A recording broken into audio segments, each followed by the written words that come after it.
విధానాలకు వ్యతిరేకంగా, ధనవంతులకు అనుకూలమైన విధానాలకు వ్యతిరేకంగా పెద్ద ఎత్తున ఉద్యమించిండ్రు. ప్రత్యామ్నాయ విధానాల కోసం జనంలో ప్రచారం చేసిండ్రు. ఆ పద్ధతుల్లో వాళ్ళు గెలవడం జరిగింది. కాబట్టి ఓడలు బండ్లైతాయి, బండ్లు ఓడలైతాయి అనేది నిజమని ఆ పద్ధతిలో రుజువు చేయడం జరిగింది. అంటే 3 సీట్ల నుంచి అధికారమే తెచ్చుకున్నారు. వాస్తవంగా కోడిగుడ్డు ఉందంటే పొదిగేస్తే 21 రోజులు అది గుడ్డులాగానే కనపడుతుంది. అది 21 రోజు పక్కున పైనప్పుడు తప్ప మనకు ఒక సెకండ్ ముందు కూడా అది గుడ్డే అనుకుంటాం. పక్కున పైలినప్పుడే అది పిల్లవుతుంది, బయట పడుతుంది. అట్లనే మన పోరాటం, మన విప్లవ పోరాటం ఎప్పుడు ఏ పద్ధతుల్లో వస్తుందో తెలియదు. ప్రజల్లో మొత్తం అలర్ట్గా ఉన్నారు. ఎక్కడికక్కడ ఉద్యమాలు జరుగుతున్నాయి. మనం రైతాంగ పోరాటాలు చూసినాము. సంవత్సరంన్నర పాటు పెద్ద ఎత్తున మనం ఉద్యమించినాం. ఖచ్చితంగా ప్రభుత్వానికి ఎనికి కొట్టినాం. మేము మొండి అంటే మేము జగమొండి అనే పద్ధతుల్లో చూపించడం జరిగింది. కాబట్టి ఇప్పుడు కూడా ప్రజలకు వ్యతిరేకంగా వస్తున్న విధానాలపైన పెద్ద ఎత్తున ఉద్యమిస్తున్నారు. ప్రజలు, కార్మికులు, రైతులు, కూలీలు, ప్రజలు పెద్ద ఎత్తున ఉద్యమిస్తున్నారు. దాన్ని మనము బలంగా చూసుకోవాలి. మనం ఎప్పుడు కూడా ఇక మన బలం తగ్గుతుంది, మన కార్యకర్తలు తగ్గుతున్నారు, మన పార్టీలు తగ్గుతున్నాయి అనేది కాదు. అత్యంత విశ్వాసంతో మనం ఉద్యమించాల్సిన అవసరం ఉంది. 100 సంవత్సరాల నుంచి ఆర్ఎస్ఎస్ పనిచేస్తూ ఉంది మతోన్మాదం తీసుకురావడం కోసం. 1920లో కమ్యూనిస్ట్ పార్టీ పుడితే 1920 నుంచి కమ్యూనిస్ట్ పార్టీ ఒక్కటే ఉమ్మడి కమ్యూనిస్ట్ పార్టీ. ఆ రోజు 20 నుంచి పోరాడింది కమ్యూనిస్ట్ పార్టీ. పుట్టింది ఆచరణ లేదు.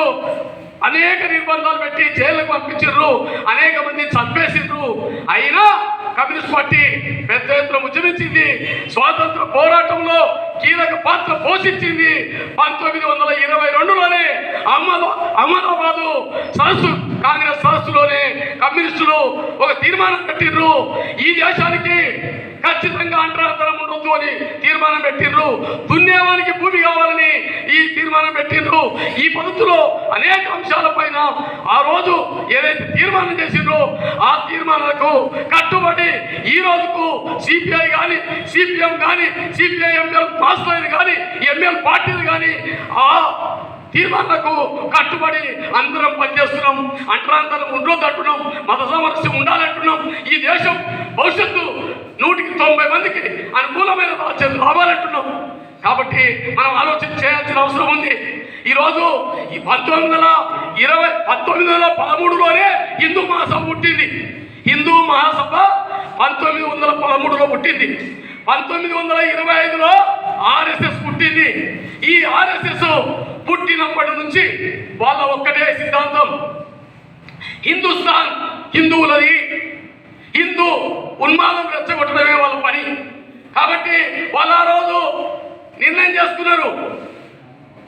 ఈరోజు ఎవరైతే మహాత్మా గాంధీని చంపిన గాడ్సే ఉన్నాడో, గాడ్సే బహిరంగంగా ప్రకటించిండు హిందుత్వం వేరు, హిందూ మతం వేరు అని చెప్పి ఆ రోజు ప్రకటించిండు. హిందూ మతం అనేది వాళ్ళ వ్యక్తిగత మతం సంబంధించింది కాదు. హిందుత్వ అనేది హిందూ ఉన్మాదం, హిందుత్వ రాజకీయం. హిందువులను మొత్తం రాజకీయంగా మన వైపు మలిపి హిందూ రాజ్యాన్ని కావాలి అనేది ఆ రోజే ఆయన గాడ్సే ప్రకటించడం జరిగింది. కాబట్టి 1925 నుంచి వాళ్ళు మొక్కవోని దీక్షతోన పనిచేస్తూ ఉన్నారు. మనకు ఎవరు కనపడరు. ఆర్ఎస్ఎస్ వాళ్ళు ఎక్కడ ఉంటారో మన పిల్లలను కూడా తోలుకుపోతున్నారు శాఖలకు. అది మనకు తెలియదు. వాళ్ళు కట్టుబట్టి నేర్పిస్తాం, సాగు నేర్పిస్తాం, వ్యాయామం నేర్పిస్తాం అని తీసుకుపోయి వాళ్ళకు విషం ఎక్కిస్తున్నారు, విషం సూదేస్తున్నారు. కాబట్టి మన పిల్లలే మనకు వ్యతిరేకంగా, మన సిద్ధాంతానికి వ్యతిరేకంగా ఆ పరిస్థితుల్లో పనిచేస్తున్న పరిస్థితి ఉంది. కాబట్టి మనం చాలా తక్కువ చేస్తున్నాం. వాళ్ళు కమ్యూనిస్టులు వచ్చినంత పేపర్లో వాళ్ళు రారు. కమ్యూనిస్టులు ప్రతి కార్యక్రమాన్ని మనం బహిరంగంగా ఇది చేస్తున్న పరిస్థితి ఉంది. పత్రికల్లో వస్తున్నాం, మనం బలంగా ఉన్నామని మనం అనుకుంటున్నాం. కానీ వాళ్ళ ఉద్యోగస్తులు, ఆర్ఎస్ఎస్ కు సంబంధించిన ఉద్యోగస్తులు కానీ అందరూ కానీ వాళ్ళు కింద క్షేత్రస్థాయిలో పనిచేస్తూ ఉన్నారు. ఎవరు బయటపడరు, వాళ్ళెవరో కూడా తెలియదు. కానీ మత ఉన్మాదాన్ని విషపు నాగును స్త్రీలపైన మన దేశ ప్రజలపైన ఎక్కిస్తున్న పరిస్థితి ఉంది. కాబట్టి మనం అర్థం చేసుకోవాలి, మనము కేవలం ప్రచారమే కాదు,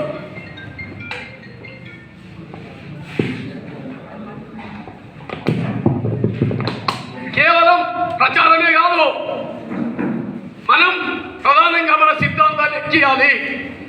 మనం అందరం కూడా 3 పార్టీలు కూడా సంఘాలను నిర్మిస్తున్నాం. ఆ సంఘాలకు రాజకీయాలు ఎంతవరకు నేర్పిస్తున్నాం? ఆ సంఘాల ప్రజలు మన వెనకాల, మన రాజకీయంగా మన పార్టీల వెనకాల ఎంతమంది వస్తున్నారు మనం ఆలోచన చేసుకోవాల్సిన అవసరం ఉంది. ఈరోజు మతోన్మాద పార్టీ బీజేపీ అంటే ఆర్ఎస్ఎస్ వెనకాల ఉన్న వాళ్ళంతా బీజేపీకి ఓట్లు వేయడమే కాదు, వేయిస్తున్నారు. మన ప్రజా సంఘాల పద్ధతిలో క్షేత్రస్థాయిలో పనిచేస్తున్నవే ఆలోచన చేయాల్సిన అవసరం ఉంది. బీజేపీ ఎప్పుడైతే అధికారంలోకి వచ్చిందో మీరు చూడండి, అధికారంలోకి వచ్చినప్పటి నుంచి ఇప్పటి వరకు మేము కాంగ్రెస్కు వ్యతిరేకమన్నారు. నయా ఉదారవాద విధానాలు వచ్చినప్పుడు 1991లో పివి నరసింహరావు ప్రధానమంత్రిగా ఉన్నప్పుడు ఈ విధానాలు కరెక్ట్ కాదు అని చెప్పి ప్రకటించిండ్రు. స్వదేశీ విధానం మాది అని చెప్పిండ్రు. విదేశీ వస్తువులు బహిష్కరించండి అని పత్రికలకు ఇచ్చిండ్రు, కరపత్రాలు పంచిండ్రు. కానీ వాజ్పేయి ప్రధానమంత్రి అయినాక 13 రోజుల కాలంలోనే ఏమి చేసిండ్రు? రాజ్యాంగాన్ని సమీక్షించాలని చెప్పి వాజ్పేయి ప్రధానమంత్రిగా ఉన్నప్పుడే రాజ్యాంగాన్ని, భారత రాజ్యాంగాన్ని సమీక్షించాలని చెప్పారు. అంటే వాళ్ళ రాజ్యాంగం ఒకటి ఉంది, మన ధర్మశాస్త్రం వాళ్ళ రాజ్యాంగం.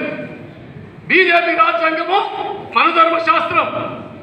ప్రాచీన భారత రాజ్యాంగమే మన రాజ్యాంగం అంటున్నారు.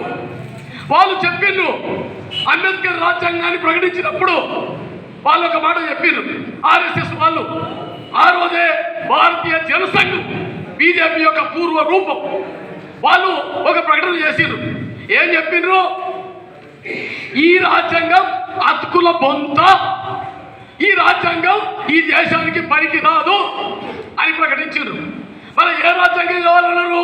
అప్పటి నుంచి ఇప్పటి వరకు మన ధర్మశాస్త్రమే మా రాజ్యాంగం అంటున్నారు. ఏంది అసలు మన ధర్మశాస్త్రం? దాంట్లో ఉన్న సారం ఏంది?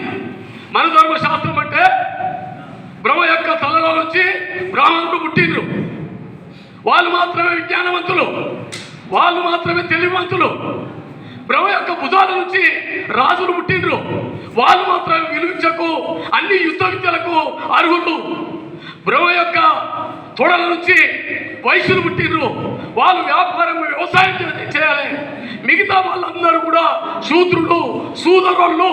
మన ఊర్లలో సూదరోళ్ళు అంటారు. ఈ సూదరోళ్ళు బ్రహ్మ యొక్క పాదాల నుంచి పుట్టిండ్రు.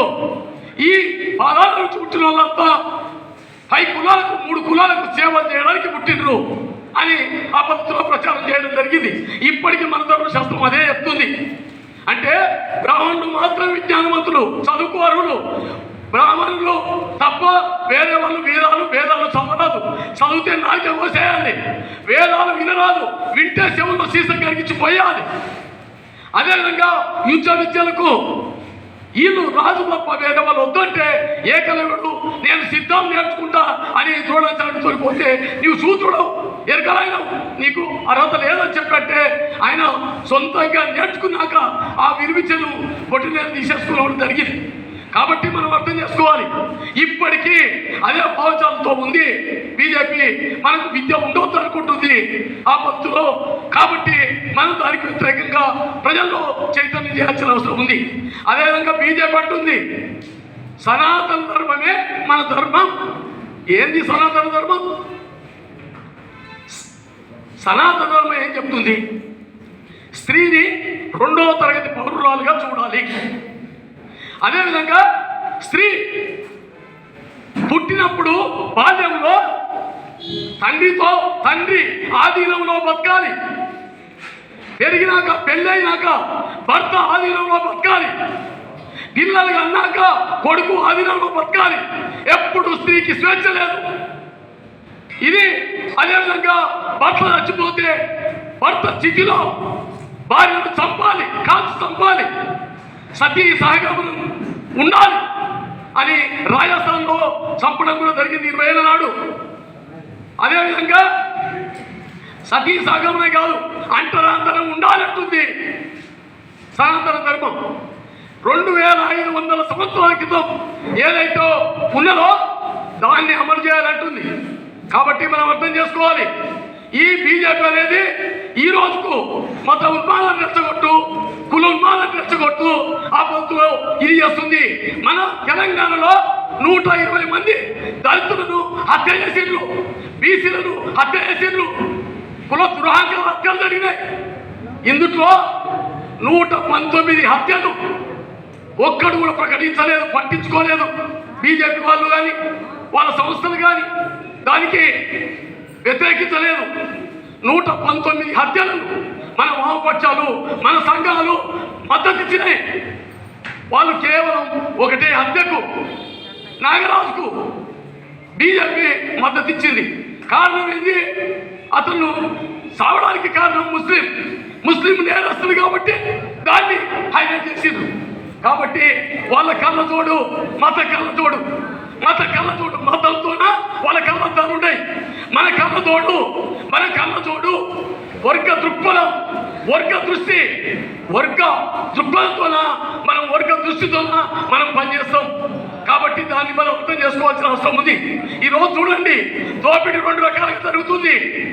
ఒకటి ఆర్థిక దోపిడీ, పెట్టుబడిదారులకు, కార్పొరేట్ సంస్థలకు పెద్ద ఎత్తున దోచిపెట్టడం.